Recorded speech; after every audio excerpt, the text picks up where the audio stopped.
গাছ থেকে তুলে আনা লাল লাল টমেটো বাজারে আসে শুধুমাত্র তরকারি দিয়ে তরকারির স্বাদ বাড়াবার জন্য। টমেটোকে নানান সময় নানান রকমের পরীক্ষা দিতে হয়েছে। শীতকাল ভর্তি ভর্তায় পুড়িয়ে মাখানো হয়েছে, তরকারির সাথে সেদ্ধ করা হয়েছে, আবার মাছ মাংস ডিমের তরকারিতে মশলার সাথে কষিয়ে একটা ভালো স্বাদ আনার চেষ্টা করা হয়েছে।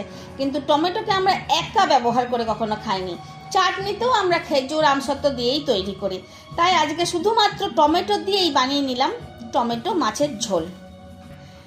পেটের অসুখ হোক বা এমনি অসুখ হোক বা শরীর খারাপ জ্বর জ্বালা হোক বা সুস্থ দিনে একটু অন্য রকমের খেতে ইচ্ছে করছে মনে করলেই টমেটো মাছের ঝোল কিন্তু এই গ্রীষ্মকালের জন্য একটা অসাধারণ রান্না, যেটা তোমরা খেতে পারো আর শরীরও ভালো থাকবে আর খেতেও ভালো লাগবে।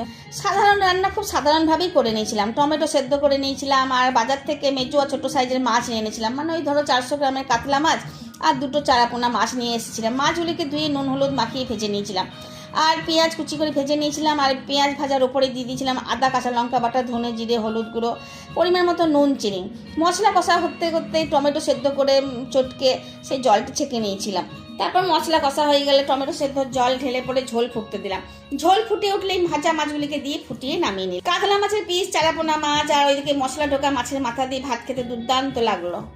তাহলে এই সাধারণ রান্নাকে অসাধারণ বানাবার জন্য টমেটোর জন্য একটা হাততালি হয়ে যাক, যার জন্য আমি আমার এই রান্নাটা একটা নামও দিতে পারলাম টমেটো মাছের ঝোল। ভালো লাগলে সাবস্ক্রাইব করবে। ধন্যবাদ।